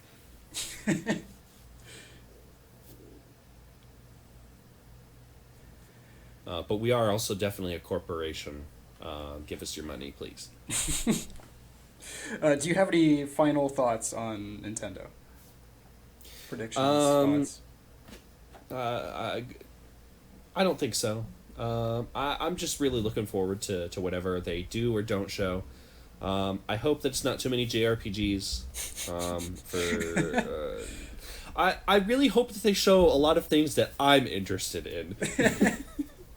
Yeah, I mean, the last few directs have been pretty RPG heavy, so hopefully. Yeah, I mean, I've enjoyed that, but I kind of was hoping that like Mario Odyssey would like bring about more 3D platformers.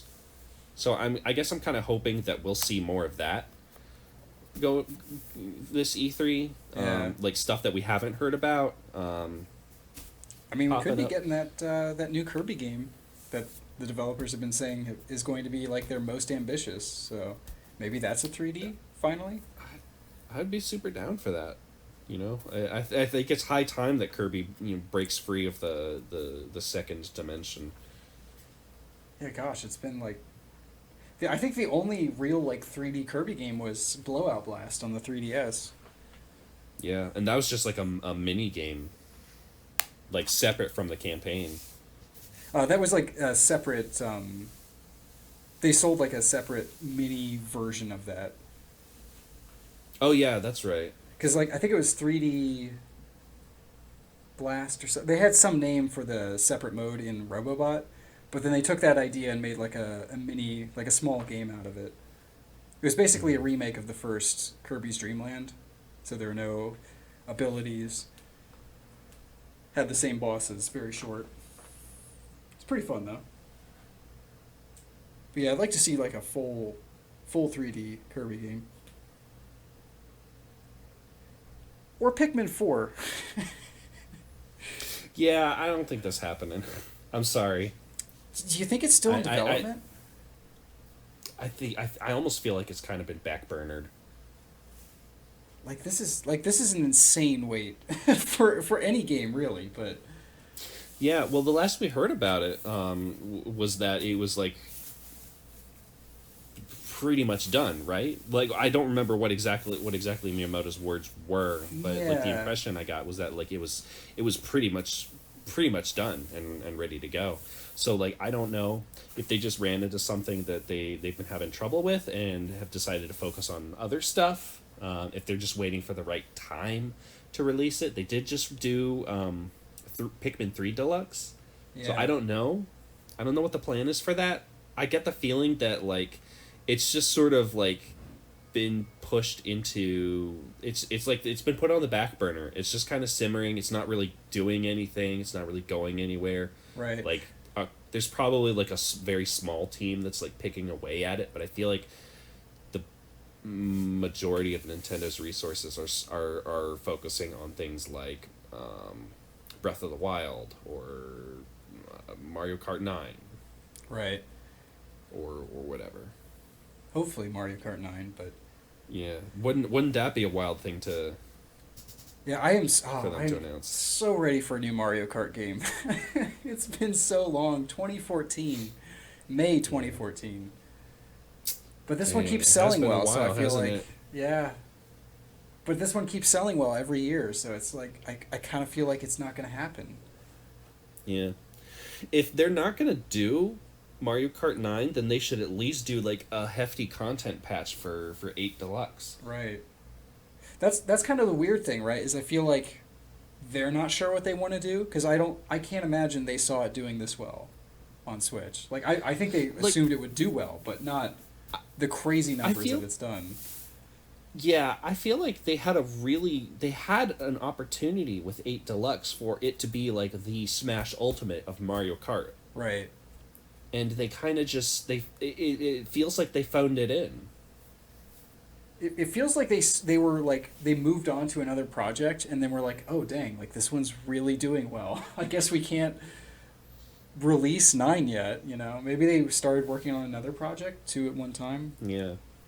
Or maybe it's like F-Zero. Like they're waiting for a good enough gimmick to justify it. Although I get the feeling because like I think I've seen posts that like the creator of F-Zero is like, I don't want to make an F-Zero game unless I have like a really good idea for one. Right. And like when you've got stuff like Fast Racing Neo. Or Fast RMX, right? It's like how do you top something like that? Right. Yeah, no, I get the reasoning. It's just, I think it's more the brand thing. Yeah. There's a certain level of like weird Nintendo wackiness that is missing from the fast games. Like they're really fun, but Hmm. But it's not a bunch of goofy Saturday morning cartoon characters racing cars very fast. right. It's just racing cars very fast. Yeah, basically. Yeah, I don't know. I kind of feel like back on the Pikmin 4 topic, I feel like they could be releasing this one fairly soon, but I think they're going to release the Pikmin mobile app first, the new Niantic game, because I think they're going to want to drum up interest and just general exposure for the series, and then maybe that would be the best time to drop 4. That's my hope. That makes sense. I can definitely see that. I feel like I could maybe I've kind of been thinking about trying to get back into Pokemon Go. Well, trying to get into Pokemon Go. And I don't know. I would be willing to also try getting into a Pikmin mobile game like that. Yeah. It should be coming I out think fairly soon, probably late summer. So yeah. I guess we'll see. I mean, I just hope it, if nothing else, even if I don't personally enjoy it, I hope it does well so that it gets more eyes on the Pikmin franchise. Yeah. I hope that we see. I guess this is more a Pokemon company than a Nintendo thing, but I hope that if they show off Diamond and Pearl again, that it looks good. Yeah. I mean, I think, first off, I think they're going to show that in a separate Pokemon Presents, because they've kind of been doing that recently, but I wouldn't hold my breath on it looking any better. From what I've heard, that's the build we saw was pretty close to completion. So, as much as I'd like to see a graphics overhaul, I don't really see it happening.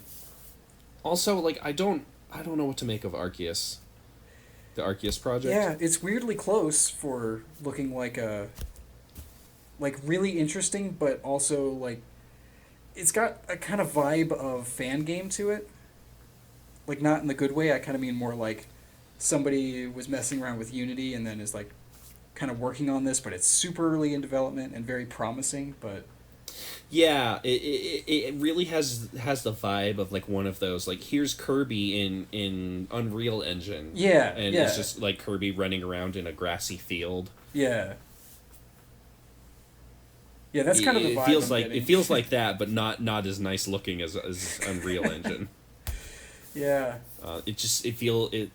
Just from what we've seen, it looks really empty, barren, very unpolished and unfinished. Right. And as new and different as it is, it also looks like exactly the same game that we've had for 20 years. Yeah. Gosh, I mean, I want this one to be good. I really want to like this one, because I think the series should go open world, but it needs to look like a Pokemon world, you know? Like, it needs to look like the world of the anime, you know, where you're going through cool environments and unique areas. And again, we haven't seen much for this game. It's just weird that it's releasing, like, January of next year. We already have the box art, but we've seen what looks like pre-alpha footage. They need to do Pokemon Mystery Dungeon as, like, an open world. Like a 3D open world. I just played Pokemon Mystery Dungeon DX, and that was my first entry into the series, and it's pretty fun. Yeah, I would love to see that kind of, like, more narrative-driven Pokemon experience. Yeah, I honestly, I think I prefer that over like the, people using Pokemon to battle. Yeah. Oh, thing. For sure. It just feels like it's like a more interesting world than like the typical the stock Pokemon setup. Yeah, and it's been done so many times. That's the plot of literally every game. Is like, you're a new trainer, and you're gonna be the next Pokemon master. So I really hope whatever like mainline entry they do next.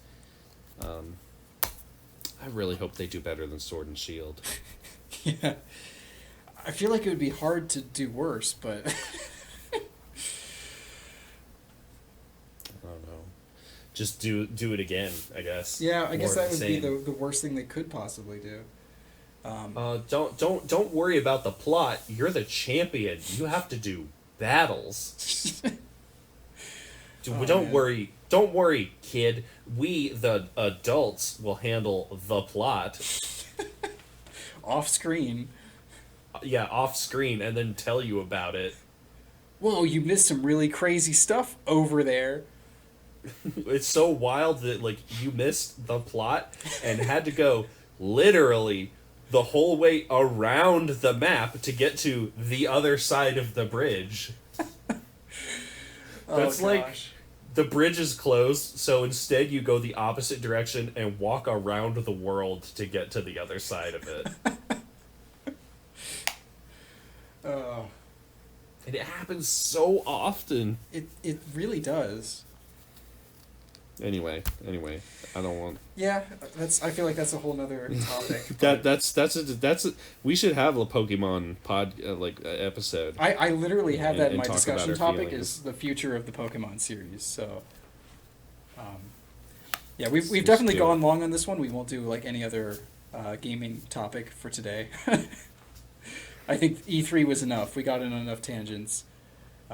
Yeah. I guess moving on to our Podratix Gaming Club. Of course, we're playing through Ukulele. 2 weeks from now? Not next week, but the following is when we're going to discuss it, or are we... We missed a week to record. Do we just Right. want to do it every 4 recordings to give us like a little more time to finish it? Like I feel like we could probably polish it off in another week, but having like an extra week to do it might give us Yeah. more breathing room. I think if we stick to 4 weeks, or maybe even move it, like, if it's a shorter title, it could even be like a couple. But I think for this one, 4 weeks should be good. I'm like halfway Or just through. whenever we finish it, I guess. Yeah. Yeah, that's true.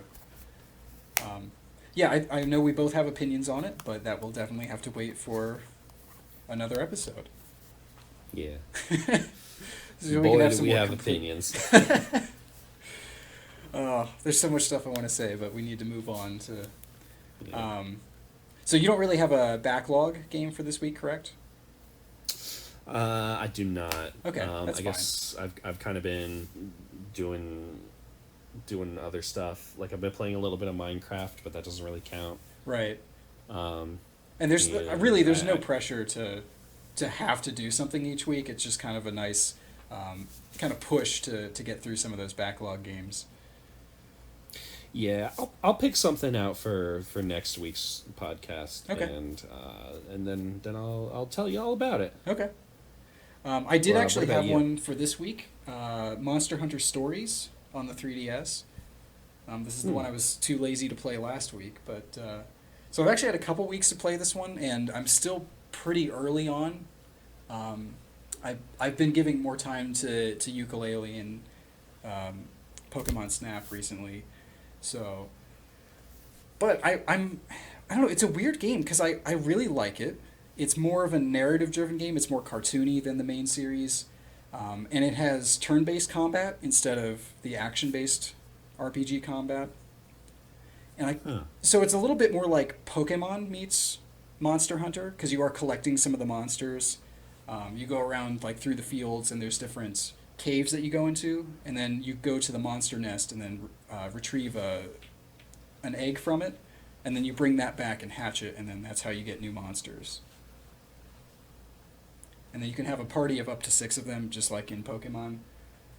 The combat system, like that. yeah, the combat system is the only thing I'm like a little hesitant on because I really like the gameplay. It's more open, it's more exploration heavy. Like you're still picking up quests, but you can do them at your own leisure. There's still you're still collecting materials and then crafting armor and weapons. So there's still a lot of elements from the Monster Hunter series, but it's a lot more beginner friendly.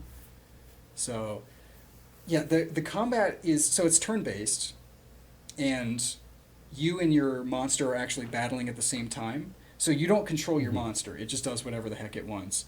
But then you choose your specific attack, and you're basically picking. Oh, so it's like Metopia. Is it? I haven't played it. I don't Yeah. know. Sorry to throw cut in. Yeah, no. Go ahead. Yeah. So that sounds like Metopia because like you create your avatar character, Right. who is the leader of your party, and you get to choose what actions your character does, but anybody who's in your party just kind of does their own thing. So Okay. it gets like chaotic, and it's all like based on their personalities and relationships. Okay. But yeah, they just kind of do their own thing, and like you're the only one you have control over. Okay. Yeah, that's actually very similar then. There are only two at a time. Like, so you're bringing out, it's like always you, and then you're like bringing out whatever monster you want. And like Pokemon, it takes a turn to swap out. And the attacks that you choose from, so there are three types. It's kind of got the weapon wheel from Fire Emblem. So you have like power attacks, technique, and speed attacks. And so they're literally in a wheel at the bottom showing you at all times like which one is weak to which one and which one's stronger against each one. So like speed I think beats power, and then technique beats speed, or it's something like that. And the only issue I really have with it is I kind of don't get when I'm supposed to do them. Like you'll fight a monster and like some of the Jaggies or something, some of the smaller enemies. The Velociprey, like they always pick speed. So if you just pick technique, you win that matchup every time. Now you still take damage, even if you're like doing the move that's stronger. It's weird. Like it plays the animation of you hitting the monster and not getting hit, but you still take damage somehow. But like some of the bigger monsters, I thought it might be like something that you gauge with their behavior. But it kind of just seems random when they'll choose like technique versus power, or like the bigger ones will usually have a couple, like they'll switch between power or technique. And I kept waiting for like a read for when I was supposed to do each action, and I haven't found it. Like I just kind of guessed like, oh, it keeps going speed, so I'll go technique this time. You don't get any sort of like super effective or not very effective sort of feedback. No, you do. I'm saying like I don't know. Like there's some enemies that are just always speed, so it's like why would I ever pick anything? Like there's no strategy to it. Like why would I ever pick anything but technique? And like I don't when some of the bigger monsters switch up like technique versus power, like I don't know when they're going to switch that up. I don't know if I'm just supposed to be guessing and I'm doing it correctly. But it feels a little random, I guess, is my only real issue. Like the strategy comes more from picking which monster for the situation, because your monsters generally do pick like if you have a Velociprey or Velocidrome, like they'll do speed attacks all the time. So you really want to pick that if you know the enemy is going to be weak to that. But as far as like your attacks, once you kind of pick up on what they're going to do, like they'll just pick power all day long and you can just keep countering that. There's a little bit more strategy in that like the more times you get the advantage hits on them, it'll build a little meter and then you can ride your monster in battle. And then if you just keep getting, I think 3 correct guesses is what I'm going to call it, then you can do a special attack with that monster. But I guess the only thing I don't like is I feel like I'm just guessing sometimes as to like, I think it's going to be power again because it's been power the last 3 turns, so... It just feels like there should be another layer of strategy. I don't know if I'm thinking too deep into it. I think it's just an easier combat system than I'm used to. But it is fun. If that makes sense. I don't know if I explained that well. Does. No, that makes sense. I think I'm just overthinking it. But it's super charming. I don't know if you've seen any of the footage of it. There's a sequel coming out. Yeah, I remember when they announced it. It caught my interest because like it looked it's like if Studio Ghibli made a Monster Hunter film. Yeah, and I specifically chose this game this week because the sequel is coming out, and I was like, I've owned the original stories for a while now and just never played it. So trying to get myself ready for the sequel, which I'm hoping maybe has a little more strategic combat. But yeah, I mean the core gameplay outside of combat is, you can ride your monster anywhere and you can swap out. So like they'll follow you on the map, but then you can actually just ride them around, and they'll have different abilities like that you can use, like swimming or climbing on vines. So there's a fun like exploration element that really isn't in the core series. That sounds pretty cool. I'll have to check that out sometime. Yeah. Again, I feel like maybe I don't know if I'm not missing something, then I guess it's just kind of a little more simplistic than I thought it would be, and it's a pretty easy game, but it is a lot of fun. That sounds like fun. I'll have to check it out. You've given me the great idea to look through my 3DS, because I know that I have a lot of titles that I've bought and barely touched. Oh, really? Yeah, that would give me a great excuse to power up my 3DS again, because it's been a while. Yeah. I miss it. Mine is now having a battery issue where if I put it in, well, first off, the battery charge doesn't last very long anymore. And if I flip it down, it dies in like 12 hours. Even if it's at full battery. Oh. So I don't know. I feel like I kind of want to send it in to Nintendo to get it repaired. Because it's my like special Monster Hunter 3DS, so. Can you not replace the battery? I think it's integrated with the new 3DS models. Huh. So I think only they can replace it, but I'll have to look into it. Yeah. It's just a bummer because like if you could do that yourself, then that would probably be the best way to go. Right. It's just kind of a bummer because like I got so used to flipping it down and then having it save battery in that mode. And it's hard to be like, oh, okay, I have to actually save and quit and turn it off, because if I flip it down, it runs the same level of battery that it would even if it were flipped up. I don't know what's wrong with it, but that's definitely an issue. Yeah. It doesn't go to sleep.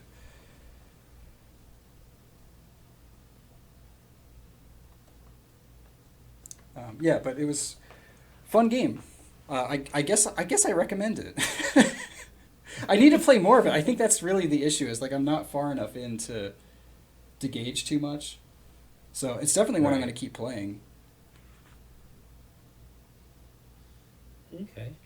Well, yeah, that sounds like a lot of fun. I'll check it out if I get the chance. I'll check my 3DS for stuff that I've missed. But I think probably for right now, should probably hang this up, and I'll go continue playing ukulele and having thoughts about it. Having thoughts we can't share yet. We'll get there. All right, so I guess that was our show. Went a little longer than last week's. I think we doubled the time. Yeah, we had I had a lot of fun just kind of yakking about video games. I guess I feel kind of bad because whenever any talk revolving around E3 rolls around, it's not necessarily evergreen content, but right. This we're both pretty excited about this, and it's our podcast, so shut up. Yeah, it's a special one, a special occasion for us, so let us have our fun, right? Yeah.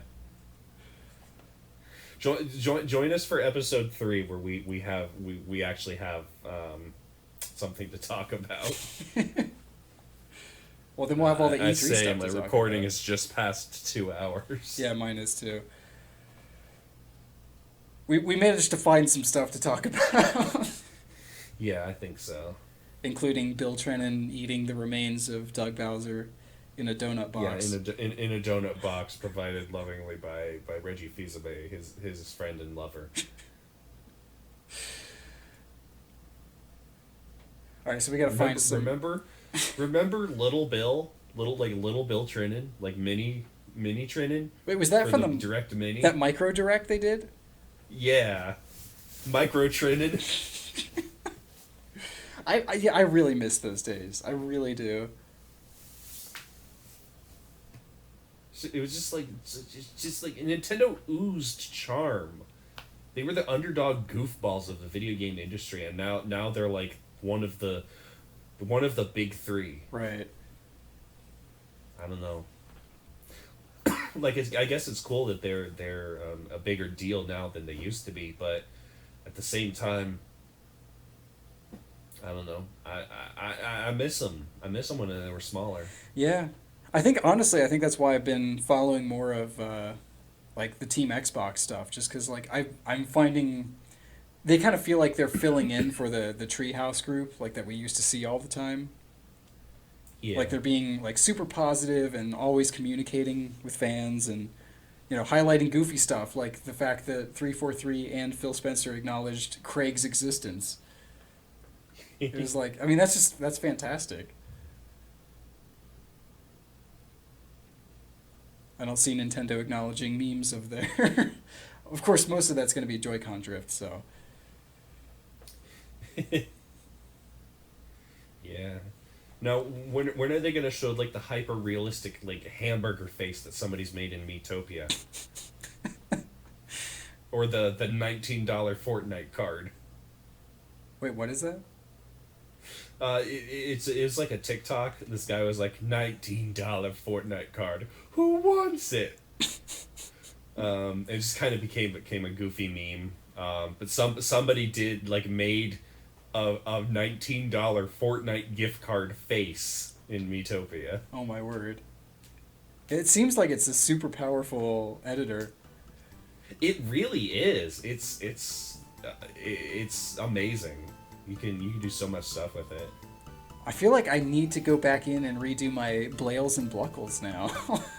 Oh, you could absolutely go ham with that.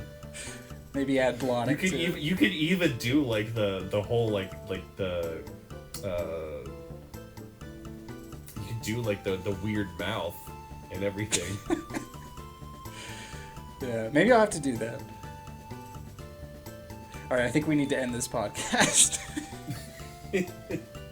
Yeah, join us next time as we show off our favorite Miitopia faces. Top 10 Miitopia faces. All right, well, thanks for listening, everyone. Yeah, thanks for talking video games with me.